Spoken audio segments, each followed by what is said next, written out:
الرحمن الرحیم۔ السلام علیکم محترم ناظرین۔ مدینہ اس وقت سکون میں ڈوبا ہوا تھا، گلیاں سناٹے میں تھیں اور گھروں کے دروازے بند، لیکن اس خاموشی میں ایک انجانی سی بے چینی چھپی ہوئی تھی۔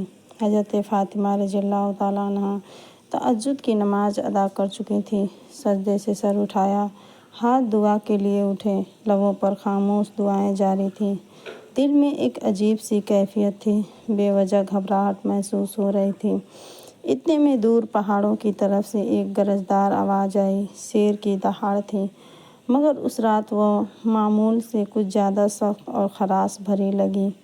حضرت فاطمہ رضی اللہ تعالیٰ عنہا نے آنکھیں کھول کر آسمان کی طرف دیکھا۔ دل میں ایک خیال آیا، کیا کوئی پریشانی آنے والی ہے؟ مدینے کے قریب جو پہاڑی جنگل تھا، وہاں اکثر درندوں کا خطرہ رہتا تھا، خاص طور پر رات کے وقت کوئی اس طرف جانے کا تصور بھی نہیں کرتا تھا۔ اسی جنگل کی دوسری طرف ایک بوشیدہ سی جھونپڑی میں ایک بیوی اور عورت رہتی تھی۔ نہ کوئی خاندان، نہ سہارا، نہ کھانے کا کوئی وسیلہ۔ کئی راتیں وہ فاقے میں گزار دیتی، مگر مدینے والوں کو اس کے بارے میں کم ہی علم تھا۔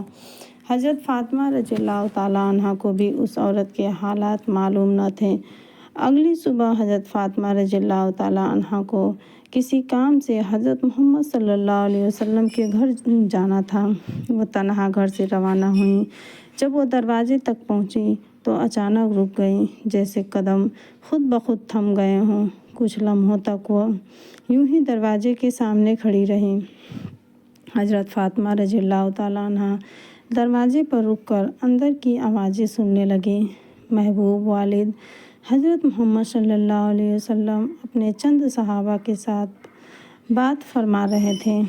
ان کی آواز میں فکر کا رنگ نمایاں تھا۔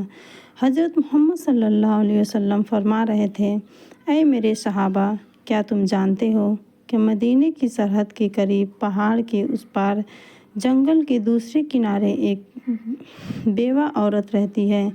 اس کا شوہر راہ خدا میں شہید ہو گیا تھا۔ وہ بہت ہی غریب ہے، بڑی تکلیف میں زندگی گزار رہی ہے اور آج 2 دن سے بھوکی ہے۔ ہمیں اس کے تک کھانا پہنچانا ہوگا۔ اس کی مدد کرنا ہمارے ایمان کا حصہ ہے۔ یہ سن کر صحابہ اکرام رضی اللہ تعالیٰ عنہم نے عرض کیا، یا رسول اللہ، ہم ضرور جانا چاہتے ہیں، لیکن اس عورت کے گھر جانے کے لیے جنگل سے گزرنا ہوگا اور ہم نے سنا ہے کہ وہاں خطرناک درندے موجود ہیں۔ حضرت محمد صلی اللہ علیہ وسلم نے فرمایا، تمہیں خوف کی کوئی ضرورت نہیں۔ درندے بھی اللہ کی مخلوق ہیں، وہ بھی اللہ کا ذکر کرتے ہیں۔ جو اللہ کے نام پر جائے اسے کوئی نقصان نہیں ہوتا۔ یہ الفاظ حضرت فاطمہ رضی اللہ تعالیٰ عنہ کے دل میں اتر گئے۔ ان کی آنکھوں سے بے زبان آنسو بہنے لگے۔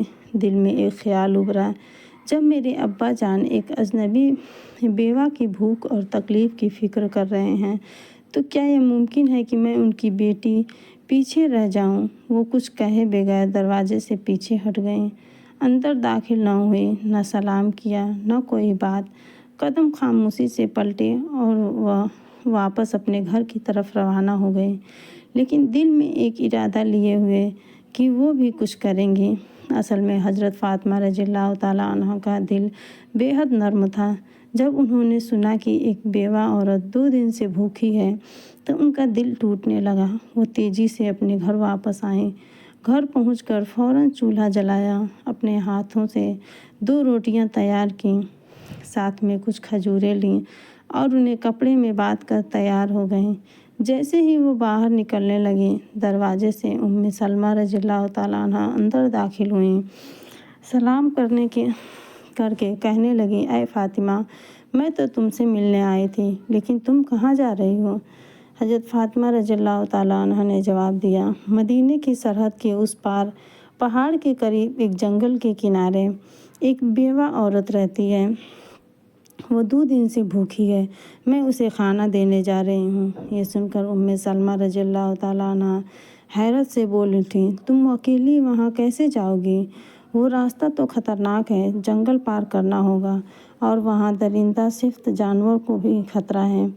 حضرت فاطمہ رضی اللہ تعالیٰ عنہ نے نرمی سے مسکرا کر فرمایا، کیا تم نہیں جانتی کہ اس دنیا کی ہر چیز اللہ کی مخلوقات ہے؟ جنگل کے درندے بھی اللہ کا ذکر کرتے ہیں۔ اگر دل میں نیت خالص ہو تو اللہ حفاظت بھی خود کرتا ہے۔ یہ کہہ کر وہ دھوپ سے جھلستے ہوئے ریتیلے راستے پر تپتے ہوئے صحرا کی طرف چل پڑی۔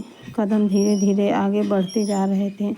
کچھ ہی دیر میں سورج مغرب کی طرف جھکنے لگا، آسمان پر روشنی مدھم ہونے لگی، جانور اپنی پناہوں کی طرف لوٹنے لگے، ہرن تیزی سے اپنے ٹھکانوں کی جانب بھاگے۔ ادھر حضرت محمد صلی اللہ علیہ وسلم ایک صحابی سے فرمانے لگے، تم جاؤ اس بیوہ عورت کو کھانا دے آؤ۔ لیکن صحابی ابھی اٹھنے ہی والے تھے کہ رسول اللہ صلی اللہ علیہ وسلم نے مسکرا کر فرمایا، شاید تمہیں معلوم نہیں، فاطمہ تو پہلے ہی نکل چکی ہے۔ یہ سن کر ایک اور صحابی بھی اسی نیت کے ساتھ جنگل کی سمت روانہ ہو گئے۔ ادھر حضرت فاطمہ رضی اللہ تعالیٰ عنہ اجنبی اور سنسان راستے سے جنگل کی طرف بڑھ رہی تھیں، تنہا تھیں، لیکن ان کے قدموں میں کوئی ہچکچاہٹ نہ تھی۔ دوسری طرف وہ صحابی بھی جنگل میں داخل ہو چکے تھے، مگر دونوں کو ایک دوسرے کی موجودگی کا علم نہ تھا۔ راستے میں حضرت فاطمہ رضی اللہ تعالیٰ عنہ کو کچھ عجیب سے احساس ہوا، جیسے کوئی ان کے پیچھے ہے۔ زمین تو خاموش تھی، لیکن فضا میں ایک حرکت سی محسوس ہو رہی تھی۔ انہوں نے رک کر پیچھے دیکھا تو ایک شیر خاموشی سے ان کے پیچھے پیچھے آ رہا تھا۔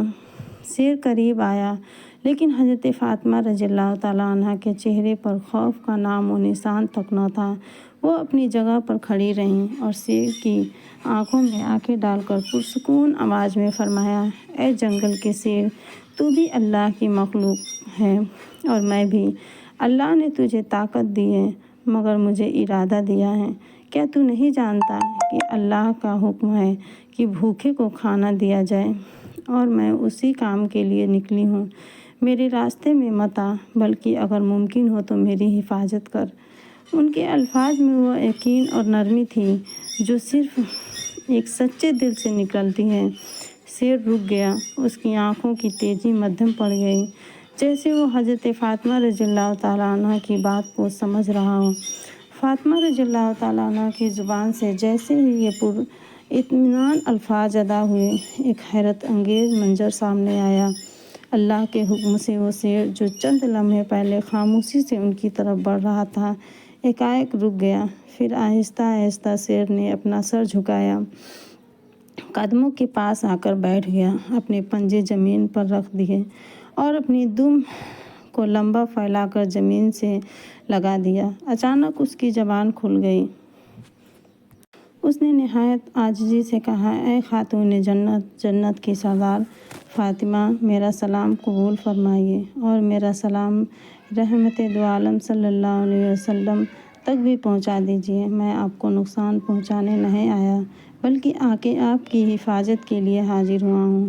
جس نبی کو پیدا نہ کیا جاتا تو کائنات بھی نہ بنتی، ہم اس مہربان نبی کی بیٹی کو کیسے نقصان پہنچا سکتے ہیں؟ ہم درندے ضرور ہیں، مگر ہمارے دل اس چہرہ مبارک کی ایک جھلک دیکھنے کے لیے تڑپتے ہیں۔ حضرت فاطمہ رضی اللہ تعالیٰ عنہ نے سر جھکایا، شیر پر ایک نظر ڈالی اور دل ہی دل میں اللہ کا شکر ادا کیا۔ اسی وقت دور سے ایک صحابی جو جنگل میں داخل ہوئے یہ سارا منظر دیکھ رہے تھے۔ حیرت اور محبت سے ان کی آنکھیں بھیگ گئیں۔ جذبات میں ڈوبے ہوئے ان کی زبان سے بے ساختہ نکل پڑا، اے اللہ، ہم کتنے خوش نصیب ہیں کہ تیرے نبی کو مانتے ہیں، لیکن افسوس ان لوگوں پر جو آج بھی اس نبی کو نہیں پہچانتے جسے جنگل کا درندہ بھی پہچانتا ہے۔ اے اللہ، تو انہیں بھی ہدایت دے۔ اس صحابی کی آنکھوں سے آنسو بہتے رہے اور وہ خوشی خوشی واپس مدینہ کی طرف روانہ ہو گئے تاکہ حضرت محمد صلی اللہ علیہ وسلم کو یہ واقعہ سنا سکیں۔ ادھر حضرت فاطمہ رضی اللہ تعالیٰ عنہ کا سفر جاری رہا۔ وہ شیر اب ان کے ساتھ تھا، خاموشی سے ان کی حفاظت کرتے ہوئے ان کا راستہ صاف کرتا جا رہا تھا اور انہیں جنگل پار کرا کر اس بیوہ عورت کی جھونپڑی کی جانب لے جا رہا تھا۔ پھر حضرت فاطمہ رضی اللہ تعالیٰ عنہ جنگل پار کر کے اس بیوہ عورت کی جھونپڑی کے قریب پہنچ گئیں۔ جھونپڑی کے اندر وہ بیوہ اپنے رب سے دعا کر رہی تھی، اے اللہ، اب تو 3 دن ہو گئے، میرے چولہے میں آگ نہیں جلی، بھوک برداشت سے باہر ہو گئی ہے۔ اے میرے رب، تو رحمت کا سمندر ہے، تو کوئی وسیلہ بنا دے۔ ابھی اس کی دعا مکمل بھی نہ ہوئی تھی کہ دروازے پر دستک ہوئی۔ وہ چونک گئی۔ دروازے کے پیچھے سے اس نے پوچھا، کون ہے؟ دروازے کے باہر سے ایک نرم مگر صاف اور پر یقین آواز آئی، میں ہوں فاطمہ، حضرت محمد صلی اللہ علیہ وسلم کی بیٹی۔ یہ سنتے ہی بیوہ عورت کی آنکھیں کھل گئی۔ وہ بے خودی کے عالم میں دروازہ کھولنے دوڑی۔ جیسے ہی حضرت فاطمہ رضی اللہ تعالیٰ عنہ اندر داخل ہوئیں اور کھانے کا سامان سامنے رکھا، بیوہ عورت انہیں دیکھ کر رو پڑی۔ ان کے آنسو تھمنے کا نام ہی نہیں لے رہے تھے۔ روتے روتے اس نے کہا، میں جانتی تھی کہ میرا رب مجھے تنہا نہیں چھوڑے گا، یقین تھا کہ وہ کوئی نہ کوئی انتظام ضرور کرے گا۔ اے فاطمہ، تم صرف انسان نہیں ہو، تم وہ خاتون ہو جن کا ذکر خود اللہ تعالیٰ نے کیا ہے۔ حضرت فاطمہ رضی اللہ تعالیٰ عنہ نے نرمی سے ان کے سر پر ہاتھ رکھا، اسے تسلی دی اور پھر بغیر کوئی تعریف یا فرق کیے خاموشی سے واپسی کے لیے روانہ ہو گئی۔ واپس جاتے وقت وہی شیر اب بھی ان کے ساتھ تھا، راستے کی حفاظت کرتا ہوا جیسے کوئی محافظ ہو۔ اسی جنگل کے قریب ایک چرواہا جو وہاں روز اپنی بکریاں چرانے آتا تھا، اپنی بکریوں کے پیچھے پیچھے چل رہا تھا۔ اس نے جب یہ منظر دیکھا کہ ایک شیر ایک عورت کے ساتھ ساتھ چل رہا ہے مگر اسے کوئی نقصان نہیں پہنچا رہا بلکہ اس سے محفوظ طریقے سے ساتھ جا رہا ہے تو حیرت میں پڑ گیا۔ اس نے فوراً بکریاں ایک طرف کی اور دھیان سے دیکھنے لگا۔ وہ حضرت فاطمہ رضی اللہ تعالیٰ عنہ کو پہچانتا نہیں تھا، لیکن جو منظر اس کی آنکھوں کے سامنے تھا وہ عام نہیں تھا۔ وہ دم بخود کھڑا رہ گیا، جیسے کچھ سمجھنے کی کوشش کر رہا ہو۔ کچھ دیر بعد حضرت فاطمہ رضی اللہ تعالیٰ عنہ جنگل پار کر کے مدینہ کی حد میں داخل ہو گئیں۔ شیر خاموشی سے ان کے ساتھ چلتا رہا اور جب وہ جنگل کے کنارے تک پہنچ گئیں تو وہیں رک کر مؤدبانہ انداز میں سر جھکا کر الوداع کہا اور پھر واپس جنگل کی طرف لوٹ گیا۔ ادھر حضرت محمد صلی اللہ علیہ وسلم اپنے صحابہ اکرام کے ساتھ تشریف فرما تھے۔ گفتگو جاری تھی کہ اچانک وہ سب صحابی جو جنگل میں گئے تھے لوٹ آئے۔ وہ جذبات سے بھرے ہوئے تھے اور انہوں نے سارا واقعہ رسول اللہ صلی اللہ علیہ وسلم کے سامنے بیان کر دی۔ یہ سن کر حضرت محمد صلی اللہ علیہ وسلم نے مسکرا کر فرمایا، فاطمہ صرف میری بیٹی نہیں بلکہ اللہ کی پسندیدہ بندی ہے۔ اللہ تعالیٰ نے اسے جنت کی عورتوں کی سردار بنایا ہے۔ یاد رکھو، جو سچائی اور حق کے راستے پر اللہ کی مدد ضرور آتی ہے۔ یہ بات صحابہ کرام کے درمیان ایک معجزہ نما واقعہ کی طرف پھیل گئی۔ حضرت عمر رضی اللہ تعالیٰ عنہ بار بار اللہ اکبر کہہ کر اللہ کی بڑائی بیان کرتے رہے۔ ادھر وہ چرواہا جو بکریاں چراتے ہوئے شیر اور حضرت فاطمہ رضی اللہ تعالیٰ عنہ کا منظر دیکھ چکا تھا، اسی لمحے اچانک وہی شیر دوبارہ جنگل سے نکل کر اس چرواہے کی طرف بڑھنے لگا۔ چرواہے کے پاؤں تلے زمین نکل گئی۔ وہ کانپنے لگا۔ دل میں خیال آیا، اب شاید یہ مجھے شیر مار ڈالے گا، لیکن وہی اللہ کے حکم سے ایک بار پھر اس شیر کی زبان کھل گئی۔ شیر نے پرسکون آواز میں کہا، اے اجنبی شخص، تو اب تک ایمان نہیں لایا، جبکہ ہم جنگل کے درندے بھی اس نبی کو پہچان چکے ہیں جو رحمت دو عالم محبوب خدا حضرت محمد صلی اللہ علیہ وسلم ہیں۔ ابھی بھی وقت ہے، چلا جا اس نبی کے پاس، کلمہ پڑھ مسلمان ہو جا۔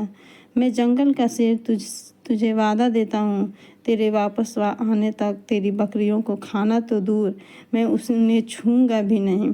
میں خود ان کی حفاظت کروں گا، صرف اس لیے کہ تو نبی کی طرف قدم بڑھا سکے۔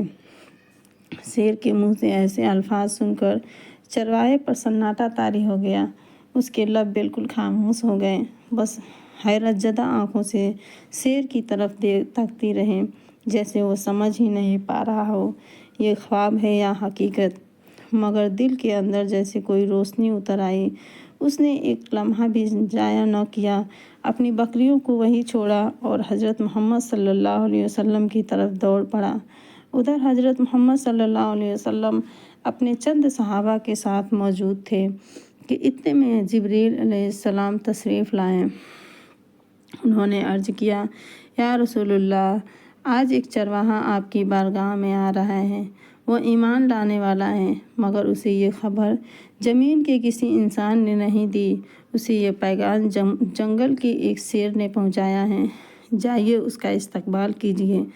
حضرت محمد صلی اللہ علیہ وسلم چند صحابہ کے ہمراہ کھڑے ہو گئے۔ کچھ ہی دیر میں دور سے ایک شخص آتا ہوا دکھائی دیا، وہی چرواہا جو تیزی سے قدم بڑھاتا ہوا رسول اللہ صلی اللہ علیہ وسلم کی بارگاہ میں حاضر ہو رہا تھا۔ حضرت محمد صلی اللہ علیہ وسلم نے اسے دیکھتے ہی فرمایا، تم نے دیر کر دی، تمہیں ایمان لانا تھا، کاش تھوڑے پہلے آتے تو تمہارے لیے اور بھی بہتر ہوتا۔ چرواہا یہ سن کر حیرت سے رک گیا۔ دل میں سوال اٹھا، نبی پاک صلی اللہ علیہ وسلم کو کیسے علم ہوا؟ اس نے ادب سے عرض کیا، یا رسول اللہ، آپ کو یہ کیسے معلوم ہوا؟ حضرت محمد صلی اللہ علیہ وسلم نے مسکرا کر فرمایا، مجھے نہ صرف یہ خبر ہے بلکہ میں یہ بھی جانتا ہوں کہ تجھے جنگل کے شیر نے بھیجا ہے۔ یہ سن کر چرواہا کانپ اٹھا۔ ان کی زبان پر کوئی سوال باقی نہ رہا۔ دل کی دنیا پلٹ چکی تھی، آنکھیں نم تھیں اور لبوں پر عاجزی۔ پھر اس نے عرض کیا، یا رسول اللہ، مجھے کلمہ پڑھا دیجیے، مجھے مسلمان بنا دیجیے۔ رسول اللہ صلی اللہ علیہ وسلم نے اسے اپنے قریب بلایا، رحمت اور شفقت سے بھرپور آواز میں فرمایا، میرے ساتھ پڑھو، اشہد ان لا الہ الا اللہ و اشہد ان محمد رسول اللہ۔ چرواہے کی آنکھوں سے آنسو بہنے لگے، لب ہلنے لگے اور پورے یقین کے ساتھ کلمہ پڑھا۔ پورا جسم کانپ رہا تھا، جیسے کوئی بوجھ اتر گیا اور ایک نئی روشنی اس کے دل میں اتر آئی ہو۔ صحابہ اکرام رضی اللہ عنہم نے اللہ اکبر کی صدائیں بلند کی اور نبی کریم صلی اللہ علیہ وسلم نے اس کے کندھے پر ہاتھ رکھ کر فرمایا، آج تیرے مقدر نے تجھے وہ ہدایت دی ہے جو ہم میں سے ہر شخص اللہ سے مانگتا ہے۔ تو خوش نصیب ہے کہ تجھے یہ پیغام ایک درندہ، ایک جنگل کے شیر کے ذریعے ملا۔ ادھر جنگل کے کنارے وہی شیر چرواہے کی بکریوں کے پاس بیٹھا خاموشی سے ان کی نگرانی کر رہا تھا۔ جب چرواہا ایمان لا چکا تو اس نے نبی پاک صلی اللہ علیہ وسلم سے اجازت لی کہ جا کر اپنی بکریاں واپس لے جائیں۔ رسول اللہ صلی اللہ علیہ وسلم نے فرمایا، جا، اب تجھے کسی ڈر کی ضرورت نہیں، تیرا نگہبان تو اب خود اللہ نے مقرر کیا ہے۔ جب وہ چرواہا واپس بکریوں کے پاس پہنچا تو دیکھا کہ سب کی سب ویسے ہی محفوظ ہیں۔ شیر اسے دیکھ کر اٹھ کھڑا ہوا، پھر ادب سے سر جھکایا اور خاموشی سے جنگل کی طرف لوٹ گیا۔ اپنا فرض ادا کر چکا تھا، چرواہے کی زندگی بدل چکی تھی۔ اب وہ صرف بکریاں چرانے والا نہ تھا بلکہ ایک مومن تھا اور نبی کے عشق میں جینے والا بن چکا تھا۔ یہ واقعہ مدینہ میں پھیل گیا۔ ہر زبان پر ایک ہی بات تھی، جو اللہ کے لیے نکلے اللہ اس کے لیے راستہ بنا دیتا ہے، چاہے وہ جنگل کے بیچوں بیچ ہی کیوں نہ ہو۔ پیارے دوستوں، آپ کو یہ بات بتاتے چلیں کہ یہ واقعہ قرآن یا کسی صحیح حدیث میں موجود نہیں ہے۔ یہ ایک عام طور پر مشہور حکایت نما واقعہ ہے جسے محبت، سبق اور روحانی اثر کے ساتھ بیان کیا جاتا ہے۔ پیارے دوستوں، اگر آپ کو یہ میری ویڈیو پسند آئی ہو تو لائک کریں اور میرے چینل کو سبسکرائب کریں۔ ملتے ہیں اگلے ویڈیو میں، تب تک کے لیے اللہ